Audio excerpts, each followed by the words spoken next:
जय सिया राम सभी को। स्वागत है आप सभी का आपके अपने चैनल लर्नर्स फेलो पे। आज के इस इंटरव्यू सत्र में हमारे साथ जुड़ चुकी हैं अनन्या कुमारी, जिन्होंने SSC combined Hindi translator examination 2024 का पेपर दिया और उसमें अंतिम रूप से चयनित हुई हैं। बाकी चीजें यही बताएंगी अपने बारे में, तो चलिए हम स्वागत करते हैं अनन्या का। अनन्या, बहुत बहुत स्वागत है आपका हमारे चैनल पे। नमस्ते भैया। थैंक यू भैया। और बहुत बहुत शुभकामनाएं आपको कि आपका चयन अंतिम रूप से हो चुका है। तो जो लोग भी जी देख भैया। रहे हैं उनको थैंक यू भैया। बताइए कि आपका डिपार्टमेंट कौन सा अलॉट हुआ, आपको रैंक कौन सी मिली और आपका ये अटेम्प्ट कौन सा था। भैया मुझे 186 रैंक मिला है और हम्म। मुझे ministry of environment forest and climate change मिला है। ये मेरा दूसरा अटेम्प्ट था भैया 2024। ओके, दूसरे अटेम्प्ट में आपने 186 रैंक के साथ ministry of environment forest and climate change मिला है आपको। ठीक है। पेपर वन जी के मार्क्स बताइए, कौन सा आपके कितने मार्क्स थे पेपर वन में। भैया मेरे पेपर वन में 162 मार्क्स थे भैया। ओके, 162। आपका सिलेक्शन कौन से जी कैटेगरी से हुआ, यूआर से? EWS से भैया। ईडब्ल्यूएस से 162। फिर भी इस बार कह सकते हैं कि 162 कोई बहुत बड़ा स्कोर नहीं था। इसका जी मतलब जी है कि भैया। सीधा सीधा कि आपका पेपर टू जो है वो काफी शानदार जी जानदार और एकदम बढ़िया गया है ना। जी भैया। तो खैर उस पर आएंगे हम लोग, पेपर वन पे बात करेंगे, पेपर टू पे बात करेंगे। उससे पहले हम बात करेंगे जी कि भैया। जब रिजल्ट आया, रिजल्ट के टाइम अपनी खुशी कैसे व्यक्त किया आपने, आपको कैसे पता चला, ओवरऑल सारी चीजें बताइए कि उस समय कैसा माहौल था। भैया एक्चुअली 2023 में मेरा MA कंप्लीट हो गया था। हम्म। उसके बाद से भैया ऐसा था ना कि हमारे यहाँ कहावत है कि आप सोना छू रहे हैं तो मिट्टी हो जा रही है। तो आपके मेरे यहाँ साथ मतलब आप वैसा कहाँ ही से हैं ये कुछ भी बता दीजिए। भैया मैं बिहार से हूँ, बिहार के गोपालगंज से हूँ। ओके। लेकिन अभी मेरी सारी फैमिली घाटशिला में रहती है, जो झारखंड में एक छोटा सा शहर है। हम्म। चलिए आप कंटिन्यू करिए कि तो रिजल्ट का भैया बात हम हमारे कर यहाँ रहे थे। का हम्म। जी भैया। तो हमारे यहाँ जो कहावत है ना कि आप सोना छूटते हैं तो वो भी मिट्टी हो जाती है। तो मेरे साथ ऐसा ही कुछ चल रहा था। मैं सिर्फ JST की प्रिपरेशन नहीं कर रही थी, मैं नेट और असिस्टेंट प्रोफेसर की भी तैयारी कर रही थी। तो हम्म। 21 जुलाई को मेरा नेट का एग्जाम का रिजल्ट आया, जिसमें 2 साल की मेहनत के बाद मैं JRF हो गई एट लास्ट। वाह, और बधाई। उसकी खुशी, थैंक यू भैया, थैंक यू भैया। उसकी खुशी में मैं भी थी और मुझे यकीन ही नहीं हो रहा था। तब तक 25 तारीख को ये रिजल्ट आ गया।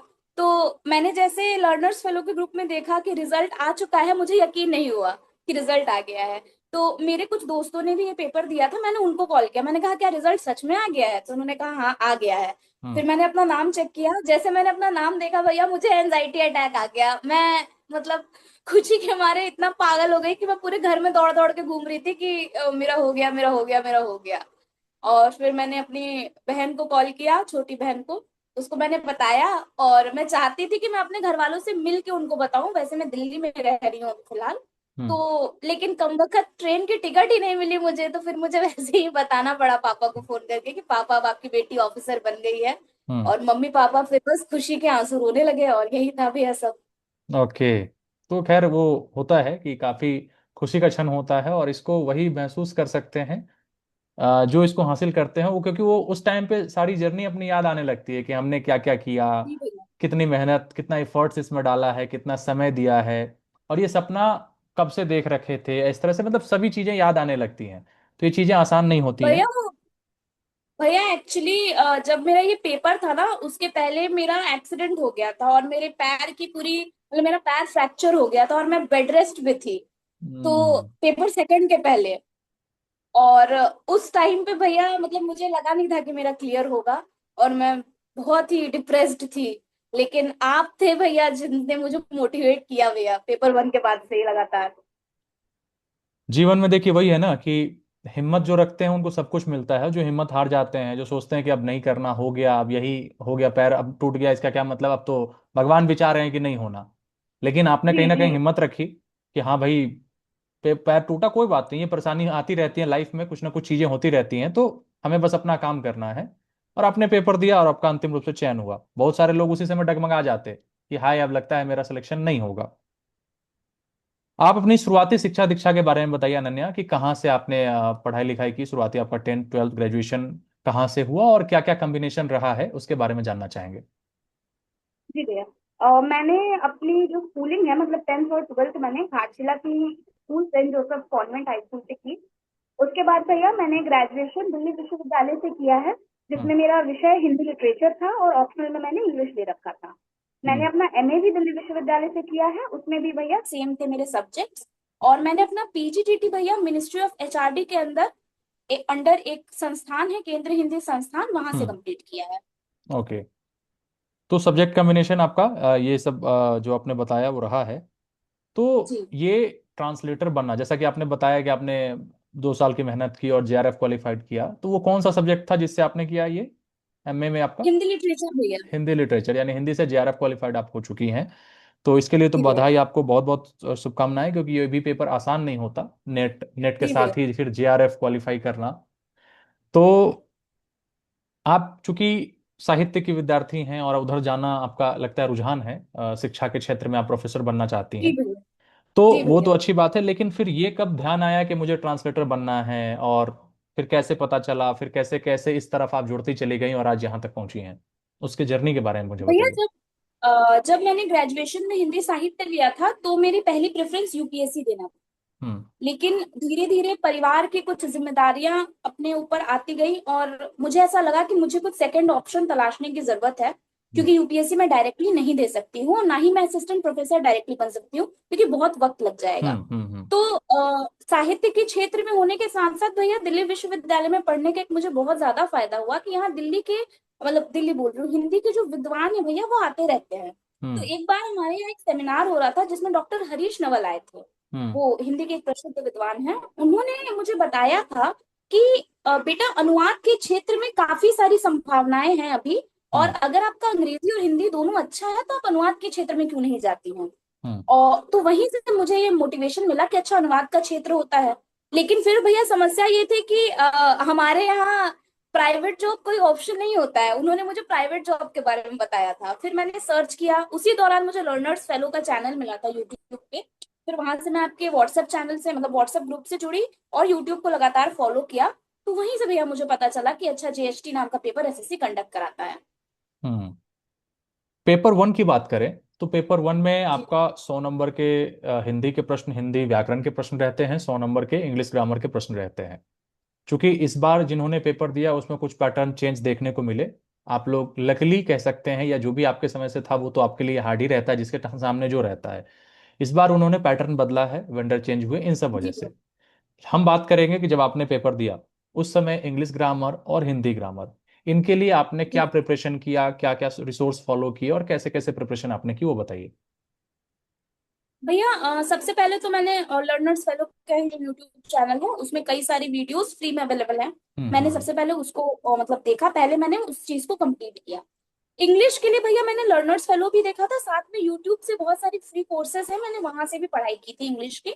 हम्म। और साथ ही भैया मैंने किरण पब्लिकेशन की जो बुक आती है प्रीवियस ईयर पेपर की, जिसमें एसएससी के इंग्लिश बारह के हजार सारे चौदह प्रश्न हजार और होते इस हैं। तरीके से जो रहते हैं जी प्रश्न। जी हम्म। जी हम्म। भैया जी, तो वहां से मैंने किया और आदित्य प्रकाशन से मैंने उसके पेपर लगाए थे भैया। आदित्य क्योंकि पब्लिकेशन भैया हिंदी। मुझे, जी जी आदित्य हाँ, पब्लिकेशन हिंदी प्रयागराज में से जो लगता है निकलती भैया। है वो, उससे हिंदी का जी क्वेश्चन, ओके। जी भैया। और टेक्स्ट बुक पे भी मैं मॉक्स देते रहती थी। लेकिन बस वही है भैया कि मुझे टाइम उतना नहीं मिल पाता था कि मैं बहुत ज्यादा हार्डवर्क कर सकूं, हम्म। क्योंकि उसी दौरान तो नेट का भी पेपर हुआ करता था और असिस्टेंट प्रोफेसर का भी पेपर होता था उसी टाइम पे, सारे मतलब हाँ, मिले जुले टाइम पे रहते थे। तो इस वजह से भैया मुझे स्मार्ट वर्क करना पड़ा हार्ड वर्क से ज्यादा। तो कहीं ना कहीं आपने ये तो स्वाभाविक सी बात है कि आज के जमाने में ज्यादा मेहनत करने वाले सफल नहीं होते, जो स्मार्ट वर्क कर रहे हैं, जो क्या पढ़ना है और क्या जी छोड़ना है ये हमें पता चल जी जाए, तो हम जी कम समय में और सही मुकाम पे पहुंच सकते हैं। नहीं जी तो फिर भैया जी मेहनत भैया। करते रह जाएंगे, करते रह जाएंगे, उसका कोई और नछोड़ कुछ नहीं प्राप्त होगा हमें। ये आज के जी टाइम की भैया। नीड है कि हम स्मार्ट वर्क ही करें। तो जैसा आपने जी बताया कि आपने पेपर वन के लिए इंग्लिश और ये टेक्स्ट बुक का आपने जिक्र किया है, आपने मॉक टेस्ट आप लगाती थी, तो मॉक टेस्ट जी में क्या स्कोर रहते थे आपके लगभग? भैया मेरे मॉक टेस्ट में स्कोर काफी अच्छे होते थे, मतलब 200 में से भैया 180 के नीचे मुझे कभी स्कोर मिला नहीं था मॉक टेस्ट में। और जब मैंने जब पेपर दिया और जब उसमें मुझे 162 आया, हम्म। तो मैं बहुत दुखी हो गई थी। और आप भैया लाइव आते हैं पेपर के बाद पेपर का एनालिसिस करने के लिए, हम्म। तो उसमें मैं जुड़ी थी। मैं इतनी डिमोटिवेटेड थी भैया कि मैंने अपना यूट्यूब में से अपना नाम हटा के दूसरा फेक नाम रख लिया था, ताकि किसी को पता ना चले कि ये मैं हूँ। और मैं वहां पे जाके भैया आपसे मैंने क्वेश्चन किया था कि भैया मेरे तो 162 आ गए, अब तो शायद मेरा कुछ नहीं हो पाएगा, तो क्या मैं छोड़ दूं? तो आपने उस वक्त कहा था, देखिए भैया पता बहुत सारी चीजें होती है लेकिन हिट किसी किसी की बातें करती हैं। हम्म। तो आपकी बात ने मुझे हिट किया। आपने कहा कि आप हारोगे तब जब आप कोशिश करोगे, आप कोशिश ही नहीं करोगे तो आप हारोगे भी कैसे, मतलब आपको हारने के लिए भी कोशिश करनी होगी। हम्म। तो वहां से भैया मुझे लगा कि नहीं, अगर मैंने क्वालिफाई किया है तो मैं फाइनल मेरिट लिस्ट में भी आ सकती हूँ, और मुझे मेहनत करना है बस। तो फिर भैया वही मैंने फिर बिल्कुल, देखिए सेकंड जो पेपर की तैयारी प्रयास शुरू करते हैं ना उन्हीं से हार या जीत की संभावनाएं रहती है। 50-50 का चांस है कि आप तो जीतेंगे या तो आप हारेंगे। की। लेकिन जो जी बैठा रहेगा घर में, उसके लिए ना हार ना जीत सब बराबर है। उसको तो कुछ होगा जी ही भैया। नहीं, वो तो एकदम सेफ ही जी रहेगा। भैया। लेकिन वही जी बात है भैया। कि वो कितने दिन सेफ रहेगा। आपको अगर एग्जाम देना है, अधिकारी जी बनना है, तो एग्जाम आपको देना ही होगा, आपको मेहनत करनी पड़ेगी, कंपटीशन फेस करना ही पड़ेगा। अब ये मान जी के चलिए, भैया। जब भी शुरुआत करता है कोई भी, जो लोग देख रहे हैं उनको कहना चाहूंगा कि जब भी आप किसी चीज की शुरुआत करते हैं तो ये मान के चलिए, हार और जीत वो पार्ट है, सक्सेस का ही पार्ट है। जी एक पहलू हार है, एक पहलू जी जीत है। तो वो आपको जी फेस करना है। ये मान के चलिए कि हो सकता है पहली बार में आप सक्सेसफुल भी हो जाए, हो सकता है पहली बार में आप जी हार का भी सामना करना पड़ जाए, हो सकता है दूसरी बार भी हार का सामना करना पड़ जाए। इसका ये मतलब जी नहीं है कि हमेशा आप हारते ही रहेंगे। आप जितनी बार हारेंगे उतनी बार सीखेंगे कि क्या गलती हुई, किस वजह जी से हम हारे हैं, और फिर उस गलती को जी दोबारा नहीं दोहराना है। फिर कुछ नया जी करना है, कुछ ऐड करना है कि हम कैसे सफल हो सकते हैं, और फिर आप धीरे धीरे करके सफल हो जाते हैं। तो यही क्रम है। जी और भैया। खासकर जो सरकारी नौकरी का जो क्रम है और जिस तरह की प्रिपरेशन चलती है, उसमें जो जी इस तरह की का मेंटलिटी रख लेगा कि भाई हार कोई बहुत बड़ी चीज नहीं है, जी हार एक पार्ट है, इसको एक्सेप्ट करके जी आगे बढ़ जाएगा, वो आज नहीं तो कल, आज नहीं अगले साल, अगले साल नहीं उसके अगले साल, वो कहीं ना कहीं सफल होगा। जरूरी नहीं है, ठीक है मान के जी चलते हैं कोई ट्रांसलेटर नहीं बन पाएगा, लेकिन एक अच्छी नौकरी, कोई भी एक बढ़िया पोस्ट वो ले लेगा। सब जी कुछ भैया। कह और सकते हैं कि यहां से कंट्रोल होता है हमारे। और भैया एक्चुअली क्या हुआ था, पिछले बार जो मैंने पेपर दिया था ना, उसकी हम्म। कट ऑफ भी डाउन गई थी। हम्म। 135 या 30 के करीब जनरल की कट ऑफ थी भैया। तो हम्म। उस वक्त भी मेरे 160 नंबर ही थे। तो उस वक्त मैं ज्यादा खुश थी पेपर वन दे के, और मुझे लगा था कि मैं क्वालिफाई कर जाऊंगी। और इस बार मुझे लगा था कि मैं नहीं करूंगी, और इस बार हो गया। पिछले बार मैं रह गई थी तो एक यही नंबर से। कई बार आपसे लोगों को सीखना चाहिए कि ऐसे ही होता है कि अब जैसे मॉक टेस्ट में ना 180 आ रहा था, पेपर वन में इतना जी कम आया, तो कई सारे लोग तो दो चार जी नंबर थोड़ा सा स्लिप करते हैं तो डरने लगते हैं, रोने लगते हैं, कांपने लगते जी हैं जी कि जी मेरे साथ क्या हो गया अन्याय। अब सोचिए कि अनन्या के साथ अन्याय हुआ कि नहीं हुआ, 180 और कहाँ 162। जी अगर अनन्या हार मान जाती कि मेरा तो अब मॉक टेस्ट से ही कम आ गया, इतनी अच्छी प्रिपरेशन है देखो, डिमोटिवेट हो गई, मैं पेपर टू की तैयारी ही नहीं करती हूँ, छोड़ देती हूँ, तो कहीं ना कहीं आज सफल नहीं होती आप। जी तो भैया बिल्कुल। हिम्मत से, मन के हारे हार है, मन के जीते जीत, सही बात है एकदम उनके ये। जीते जी। तो हम बात करेंगे पेपर वन में, चलिए 162 आया। अभी भी जैसे लोगों ने अभी पेपर दिया है, और इसके बाद कुछ लोग अलग अलग तरीके के भिन्न भिन्न प्रकार के लोग हैं। कुछ लोग सोच रहे हैं तैयारी शुरू कर देते हैं, कुछ लोग शुरू कर चुके हैं, कुछ लोग सोच रहे हैं कि आंसर की आ जाए तो शुरू करेंगे, कुछ लोग सोच रहे हैं जी रिजल्ट आ जाए तो शुरू करेंगे। ठीक है, जी अलग जी अलग तरीके के लोग जी हैं। अब इसमें मैं आपसे जानना चाहूंगा कि आपने जैसे रिजल्ट, जैसे पेपर दे के आई, उसके बाद आपको आंसर की आ गया, लास्ट टाइम तो आई थिंक 2 या 3 दिन में आ गया था, 4 दिन में आ गया था, टीसीएस जी ऑर्गेनाइज जी कर रही भैया थी। जी। तो उसके बाद आपका क्या अप्रोच था कि पेपर टू की प्रिपरेशन करनी है, कैसे करनी है, कहाँ से किसको फॉलो करना, क्या करना, ओवरऑल चीजें पेपर टू के बारे में बताइए। भैया जैसे मैंने आपको बताया कि मैं जब पेपर दे के आई थी तो मुझे आइडिया नहीं था कि मुझे कितने नंबर आएंगे। तो मैं जिस दिन पेपर दे के आई थी मैंने उसी दिन से सेकंड पेपर की तैयारी शुरू कर दी थी, और मैं मान के चल रही थी कि मेरा क्वालिफाई हो रहा है। क्योंकि क्योंकि 180 और वाले भी कुछ इस बार सेलेक्ट नहीं हो पाए पेपर टू की जी वजह से। जी भैया। हम्म। जी भैया। जी तो बताइए। मैंने उसी दिन पेपर की तैयारी शुरू कर दी थी। और फिर 2-3 दिन के बाद जब आ गया मुझे पता चल गया, मैं डिमोटिवेटेड हुई, लेकिन फिर रात में ही आपने एनालिसिस कर दिया और मैंने बताया आपकी बात से मैं बहुत मतलब वो हो गई। हम्म। मतलब मुझे हिट कर गया कि नहीं ये बात तो सही है। तो हम्म। फिर मैंने फिर तैयारी शुरू की। अब भैया हुआ ये कि दिसंबर में ये चीजें हो रही थी, और उसके बाद ही 20 जनवरी को मेरा इंटरव्यू था पीएचडी के लिए। और उसी दिन मेरे साथ ये हादसा हो गया था, और मेरे मतलब मेरे पैर में फ्रैक्चर हो गया था। उस वक्त मुझे ऐसा लगा ना, मैंने पहली बार बोला, हे भगवान अब ऐसा मेरे साथ क्यों कर रहे हैं, मैंने ऐसे क्या कर दिया आखिर, हम्म। कि अब अभी तो मैं मोटिवेटेड हुई थी, फिर मैं डिमोटिवेटेड हो गई।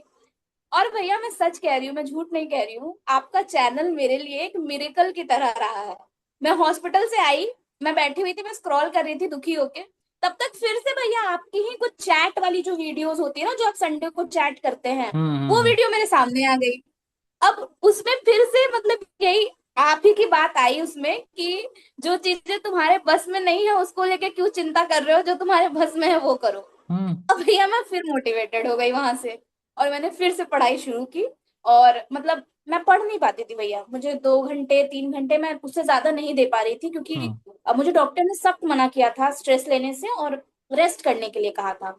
तो बहुत मेहनत से मैं, मतलब जब मेरा थोड़ा इनिशियल फेज था, तो मैं 2-2 घंटे पढ़ती थी, मैं ऐसे करती थी, मतलब ऐसे लिखा करती थी, और फैक्ट्स कलेक्ट करती थी भैया उस दौरान, क्योंकि मैंने हम्म। एक शेड्यूल बना लिया था कि 1.5 महीने के बाद मैं थोड़ी ठीक हो जाऊंगी, तो फिर मैं ज्यादा देर बैठ पाऊंगी। तो 1.5 महीने तक मैं कुछ ऐसा कर लेती हूँ जिसमें मुझे भी ज्यादा स्ट्रेस ना हो, और चीजें भी होती रहे। तो मैं हम्म। फोन पे ही चैट जीपीटी की मदद से हम्म। ट्रांसलेशन किया करती थी। मैं उससे अनुवाद के लिए कुछ पैराग्राफ मांगती थी, और फिर अनुवाद करती थी और उसको भेजती थी, वो मुझे हम्म। चेक करके नंबर्स देता था। तो पहला हम्म। तो मैं ये करती थी भैया। हम्म। दूसरा मैं ये करती थी कि मैं फैक्ट्स बहुत सारे कलेक्ट कर रही थी, और ऐसे फैक्ट्स कलेक्ट कर रही थी जो 2-3 ऐसे में सेट हो जाए। कॉमन हो जैसे जाए, कि हाँ, अगर मैं काम कर जाए।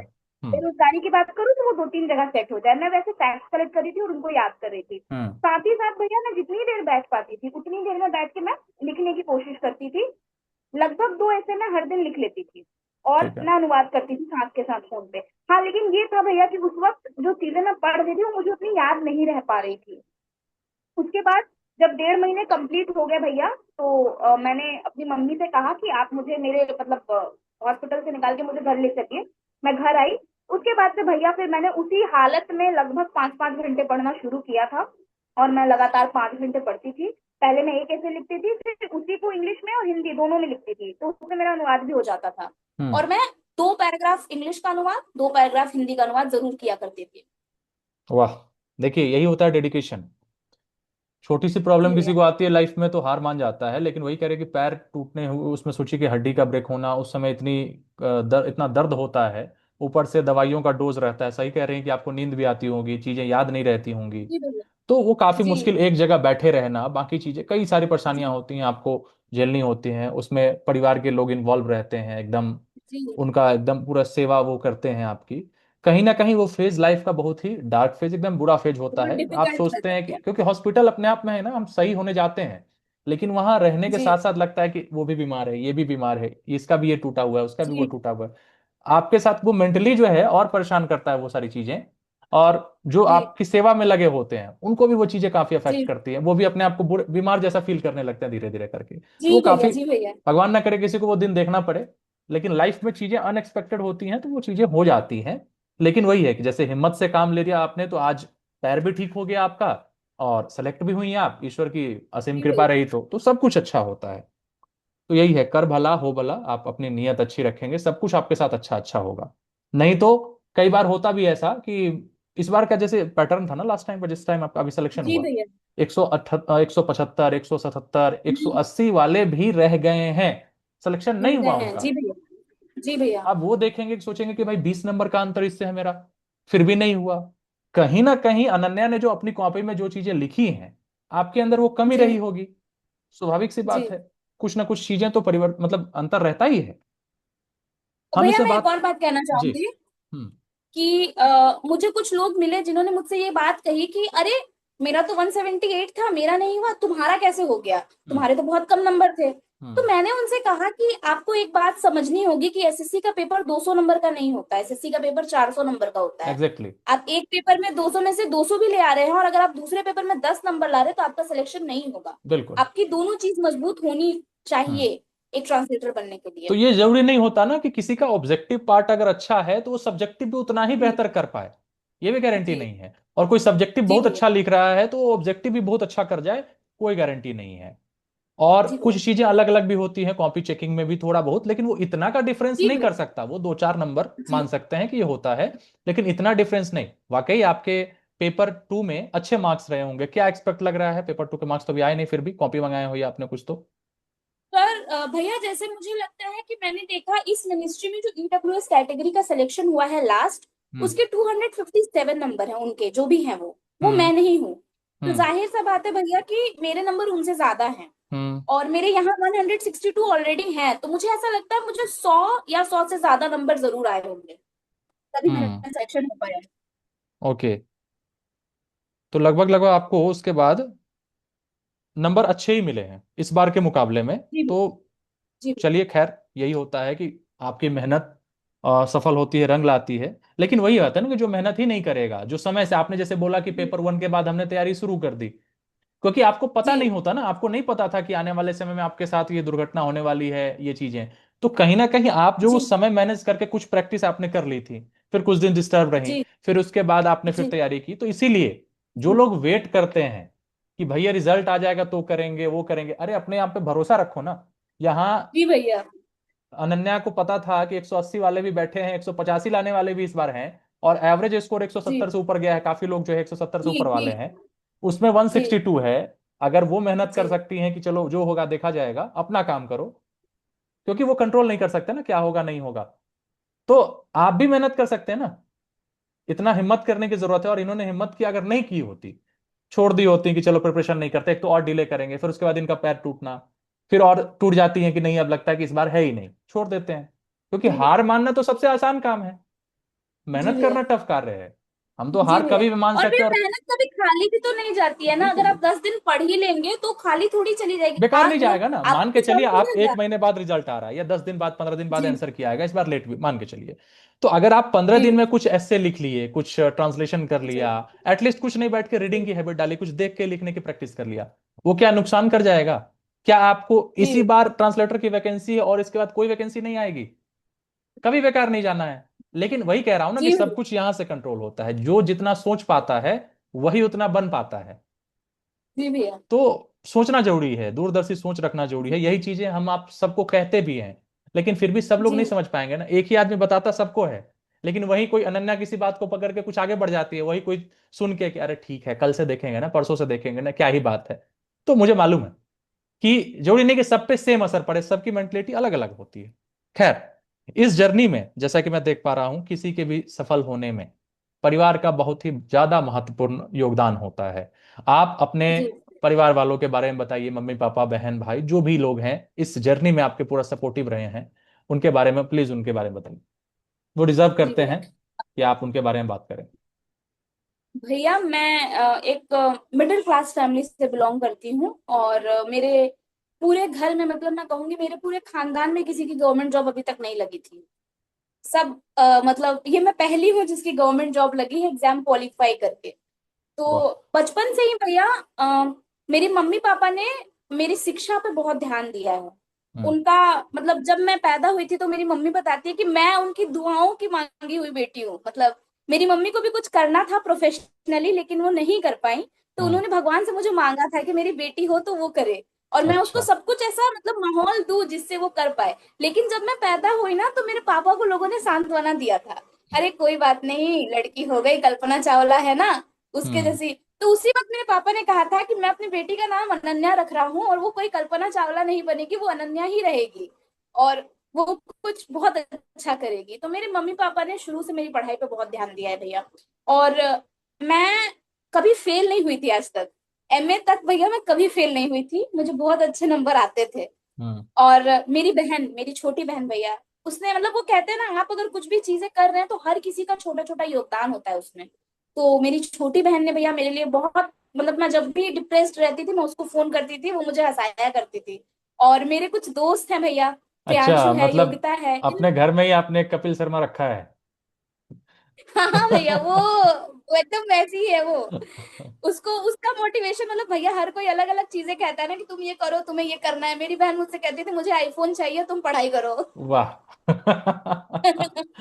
तो उसने मुझे बहुत मोटिवेट किया है भैया। और मेरे मम्मी पापा ने हर समाज की और फाइनेंशियल कंडीशन को देखते हुए कभी उन्होंने मेरी पढ़ाई के साथ वो जितना मुझे दे सकते थे उन्होंने मुझे उससे ज्यादा दिया है भैया, मैं कहूंगी। और मुझे बहुत अच्छा फील हो रहा है कि मैंने अपने माँ, मतलब मेरे माँ पापा का कुछ इच्छा मैंने, थोड़ी बहुत इच्छाएं मैंने पूरी कर दी है। और इस चीज के लिए मैं बहुत शुक्रगुजार हूँ भगवान की, बहुत और भैया बहुत बड़ी आपके भी इच्छा भैया। आपने, बहुत बड़ी इच्छा आपने पूरी की माता पिता की।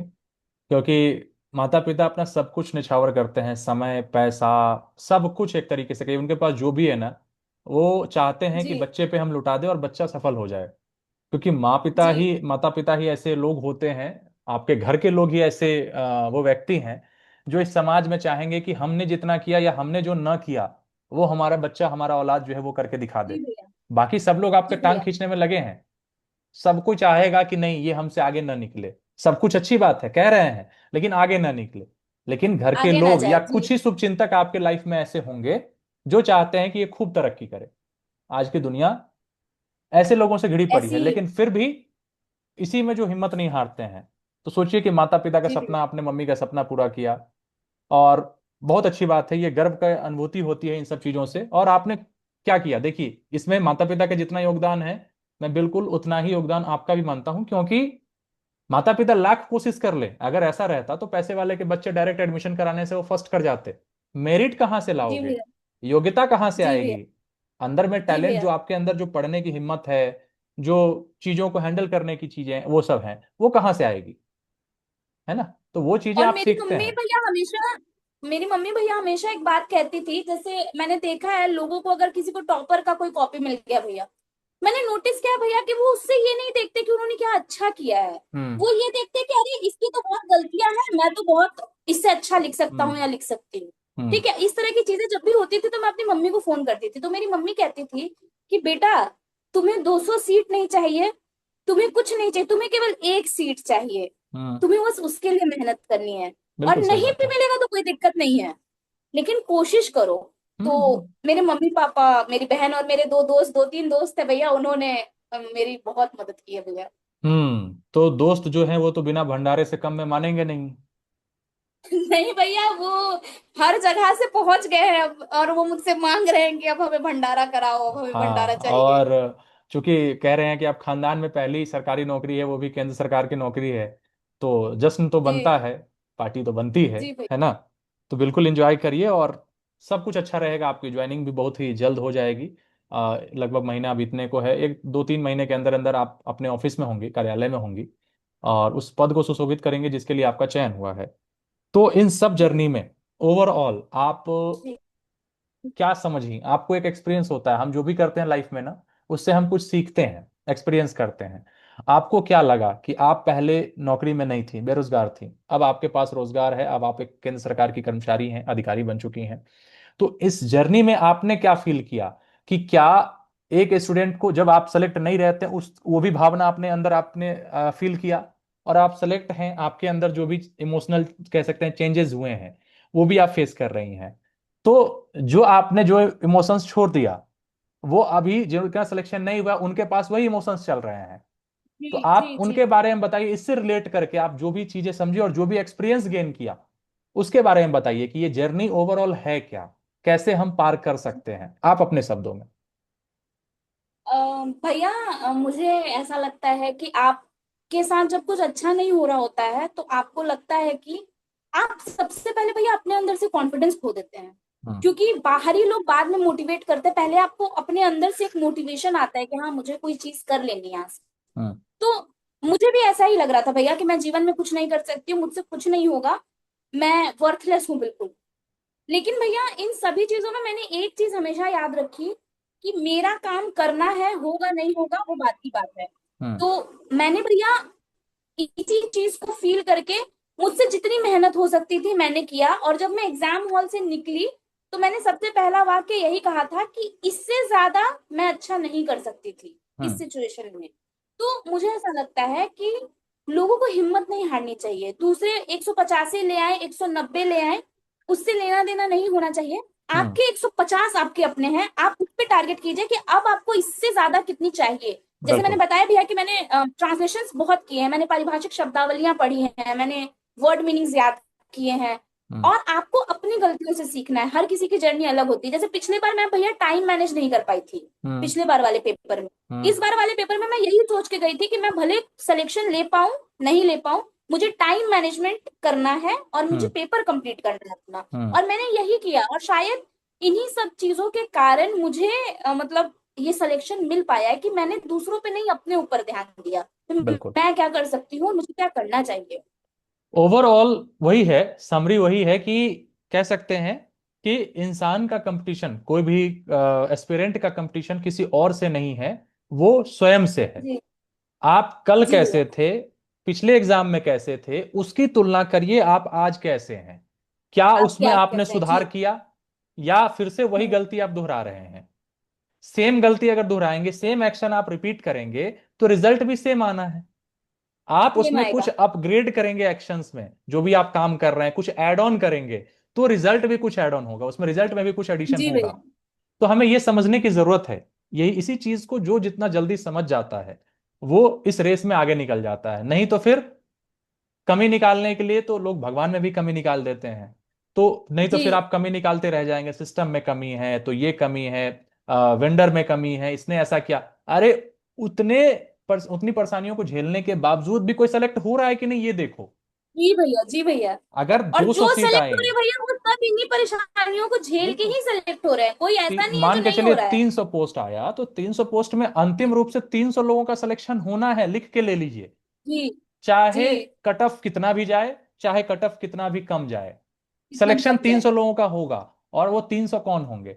जो 300 डिजर्विंग जी। कैंडिडेट होंगे, जो शिकायत नहीं करते हैं, जो अपने काम पे जी। ध्यान देते हैं। ठीक है, परेशानी है, काम पे ध्यान दे। मैं हमेशा कहता हूं, और गीता में भी कहा गया है कि आप जी। उसकी चिंता करो ना जो आप कंट्रोल कर सकते हो। जी। वेंडर चेंज करना आपका काम नहीं है, क्वेश्चन बनाना आपका काम नहीं है। आपका काम क्या है? मेहनत करना और पेपर देना। मेहनत करना। जस्ट हाँ। डू इट, वही काम करिए ना, और बाकी के लिए चिंता ही मत करिए। यानी हमारी एनर्जी जो है भैया वो लेकिन बटने से बचती है। एक चीज है भैया कि आपने और लर्नर्स फेलो ने भैया मेरी बहुत मदद की है, मैं सच कह रही हूँ। मतलब हम जो जिस बैकग्राउंड से, मतलब हमारा जो क्षेत्र है, मुझे नहीं लगता वहां कोई अनुवादक है अभी तक। किसी को पता भी नहीं था इस पेपर के बारे में। ऐसे में भैया एक यूट्यूब प्लेटफॉर्म होना जिसमें लगभग सब चीजें मिल जा रही हैं, आपको फ्री ऑफ कॉस्ट मिल जा रही हैं, ये बहुत लाभदायक है भैया। और सारी इन्फॉर्मेशन भी आपको व्हाट्सएप ग्रुप में, टेलीग्राम ग्रुप में मिल जाती है। प्लस हम्म। भी एक और चीज है, आपने जो पेज बना के दिए थे, प्रैक्टिस के पेजेस बना के हम्म। आपने दिए थे, मैंने उन पेजेस को निकाल के भी उन पे प्रैक्टिस की है। उसके बाद भैया बार बार जैसे आपने मतलब लगभग हर जितनी भी प्रॉब्लम हो सकती है एक एस्पिरेंट को, वो चीजों को टैकल किया। जैसे कि मुझे बहुत प्रॉब्लम होती थी, मैं बहुत ज्यादा लिख लेती थी क्योंकि मेरे पास फैक्ट्स बहुत थे, मैंने बैठे बैठे बस फैक्ट्स ही पढ़े थे। हम्म। आप ही के वीडियो से मुझे पता चला हम्म। कि आपको कंक्लूड कैसे करना है, आपको स्टार्ट कैसे करना है। आपने टिप दिया था कि कोई भी टॉपिक हो, जैसे कन्वेंशनल कोई टॉपिक है, तो आप अपने दिमाग में एक भूमिका तैयार करके जाएं कि बिल्कुल। कुछ भी है इससे रिलेटेड आपको वही लिखना है। तो मैंने इन हम्म। सभी चीजों को फॉलो किया है। आपकी जो जो टिप्स थी, मैंने उन सभी चीजों को फॉलो किया है, और कहीं ना कहीं उसने मेरी बहुत मदद की है भैया। Thank you very much. इन सब अच्छी बातें आपने जो भी कही उसके लिए धन्यवाद। लेकिन ये चीजें वही है ना कि अब जो इससे फायदा ले ले उसके लिए बढ़िया है। कुछ लोग इसी को कहेंगे कि अरे ये तो कॉमन सी बातें हैं, मतलब वही है ना कि खिसियानी बिल्ली खंभा नोचे जी। वाली बात कई बार हो जाती जी। है। जी। जी। तो ये मतलब डिपेंड करता है कौन किस चीज को क्या देखता है। हम किसी पत्थर में भगवान भी मानते हैं उस पत्थर को, नहीं हम्म। तो समझते हैं कि ये पत्थर है, पैर लगा के भी कई लोग चले जाते हैं कि ये तो जी। नॉर्मल पत्थर है। तो वही है कि जो ट्रस्ट करना एक बहुत बड़ी चीज होती है। और अगर आप ट्रस्ट करते हैं किसी चीज पे, किसी चैनल पे कह लीजिए, किसी ग्रुप पे, या किसी की बातों पे, तो अगर आपको भरोसा है तो वो चीजें आपके लिए फायदेमंद होंगी। नहीं तो अच्छे से अच्छे डॉक्टर जी के भैया। पास आप चले जाइए, और आपको भरोसा नहीं, नहीं ये तो मार देता है, सुइया लगाएगा कि मार देगा। अगर आपको जी ये मन में भैया। भावना है कि जैसे ही सुई गया अंदर हम तो खत्म, तो भले सुई में आपको वो क्या कह सकते हैं कि अच्छी दवा हो आपको ताकत देने वाली, अच्छी लेकिन दवा। आप खत्म, मेंटली रूप से आप जी। खत्म हो जाएंगे। आपको लगेगा कि धीरे धीरे हमारा शरीर खत्म हो रहा है हम। यानी सब कुछ भाव पे डिपेंड करता है, आप किस जी इमोशन के भैया। साथ किससे जुड़ते हैं, किस ट्रस्ट के साथ जुड़ते हैं, कितनी भरोसा आपका, कितना भरोसा किस चीज पे है, वो बहुत मायने रखता है। आपको अगर विश्वास होगा कि गांव का जो ये कंपाउंडर है वो अच्छा दवा देता है जी। और अच्छी दवा के साथ हमारा इलाज कर देगा, तो उससे सही हो जाएगा आपका। जी भैया। क्योंकि बड़ी खुद ब खुद हील करने लगती है ना। तो वही हाँ। बात है कि किसी को वही है कि समझना है कि नहीं तो कई सारे लोग क्या होते हैं ना, आजकल रिसोर्सेज की कमी नहीं है, रिसोर्सेज का दलदल, मैं जी। हमेशा जी। इस्तेमाल करता हूँ टर्म का, उस दलदल में फंस रहे हैं। आपको लगेगा कि जी। यहाँ भी ये चीज मिल गया, इसको यहाँ से ले लेते हैं, इसको यहाँ से ले लेते हैं, उसको वहां से ले लेते हैं। आपके पास रिसोर्स तो बहुत हो जाएंगे, लेकिन फिर आप सोचने लगे इसमें क्या पड़े। हाँ। इसलिए मैं हमेशा कहता हूँ रिसोर्स कलेक्ट करने से पहले 10 बार सोचिए। रिसोर्स जब कलेक्ट कर लिया, लिमिटेड रखिए रिसोर्सेज हम्म, को। हम कहाँ से क्या पढ़ना है वो आप तय कर लीजिए। जैसे मान लीजिए आपको जी एंटोनिम पढ़ना है, कहाँ से पढ़ेंगे, हम बुक एक तय कर लिए कि चलो ठीक है ब्लैक बुक से पढ़ेंगे या नीतू मैडम की किताब में जो दिया है हमारे लिए सफिशियंट है। फिर आपको ट्रस्ट करना है कि नीतू मैडम की किताब जो है उसमें एंटोनिम सिनोनिम है, इसको हम पढ़ लेंगे तो मेरा सिलेक्शन होगा। ये जी जी भावना जी। आपके अंदर आनी चाहिए, चाहे जिससे भी जुड़े हैं जहां भी। मैं ये नहीं कह रहा। तो ओवरऑल, और बाकी संडे टॉक्स हम लोग इसलिए भी रखते हैं कि जो भी डाउट हो आप डायरेक्ट लाइव हमसे पूछ सकते हैं। तो वो भी कई जी बार भैया। मेरा मन होता है कि संडे है, छोड़ो आज आराम करते हैं, क्या ही 2 घंटे 1 1.5 घंटे वहां पे जाएं। लेकिन फिर किसी न किसी का ग्रुप में मैसेज आ जाता है, संडे टॉक्स आज लेट से होगी क्या। तो मुझे लग जाता है कि नहीं, कोई एक व्यक्ति है जो इंतजार कर रहा है, वो कोई भी हो सकता है। जी भैया। तो मुझे लगता है कि मुझे इतने हजारों लोग जुड़े हैं, हजार के लिए काम नहीं करना है, उस एक व्यक्ति के लिए भी आना पड़ेगा। वो एक एक हफ्ते के रिस्पॉन्सिबिलिटी तय हो लिए। जाती है। क्योंकि वो हम्म। उम्मीद लगा के बैठा है कि आज आएंगे भैया और कुछ ना कुछ बोलेंगे या मेरे प्रश्न को कुछ ना कुछ डायरेक्ट बोलेंगे। उसी टाइम पे रिजॉल्व हो जाएगा।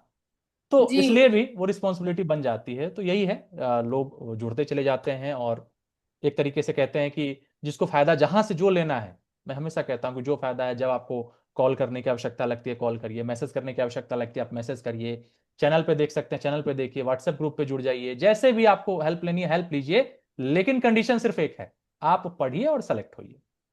तब जी मजा आता है ना, कि जैसे अनन्या आई और फिर बातचीत हुई और इनकी जर्नी के बारे में जाने। अनन्या, समय हमारे पास कम है, जैसा कि मुझे मालूम है आप कविताएं भी करती हैं, 4 लाइन कविताएं की हो जाए कुछ, अपने आप में लिखती हैं तो। हम्म। ये सबकी कविता है भैया, जब मैं बहुत डिप्रेस थी और अभी भी शायद किसी को काम आ जाए, तो हम्म, मैंने खुद के लिए लिखी थी। बताइए। कोई मुश्किल ना तुम्हें रोक पाएगी, कोई मुश्किल ना तुम्हें रोक पाएगी, तुम हर संघर्ष में जीत जाओगी। हम्म। कोई मुश्किल ना तुम्हें रोक पाएगी, तुम हर संघर्ष में जीत जाओगी। अपने माता पिता के आशाओं में व्याप्त हो तुम, हम्म। अपनी माता पिता के आशाओं में व्याप्त हो तुम, और अपने आप में पर्याप्त हो तुम। बहुत बढ़िया, बहुत बढ़िया। अपने आप में पर्याप्त हो तुम, यही आपकी भावना होनी ही चाहिए। हमें सेल्फ जी डाउट नहीं भैया। करना है, हम जो हैं। हाँ, आपने एक बात कही ना कि मैं इतना मेहनत जितना कर सकती थी मैंने किया है, आप इस चीज से सेटिस्फाइड थी। मैंने किया। बस यही जी फीलिंग इंपॉर्टेंट है। नहीं तो परेशान रहने वाले 100 नंबर का करके भी आएंगे ना, रोते रहेंगे। तो रोने गाने जी वालों का भैया। जगन की जगह यहाँ पे नहीं है कंपटीशन में। हाँ। जो लड़ेगा, जो हिम्मत नहीं हारेगा, उसी के लिए चार्ल्स डार्विन की theory survival of the fittest यहीं पे फिट होती है। यस कि जो भैया। फिट होगा हर तरीके से वो। चलिए, बहुत बहुत धन्यवाद। और जो लोग नए हैं उनका ग्रुप में डिस्क्रिप्शन बॉक्स में लिंक दिया है, व्हाट्सएप ग्रुप टेलीग्राम ग्रुप, आप ज्वाइन कर सकते हैं। बहुत बहुत धन्यवाद अनन्या, बहुत बहुत शुभकामनाएं, आप जीवन में ऐसी तरक्की थैंक यू करें और भैया। बहुत आगे बढ़े। थैंक यू भैया।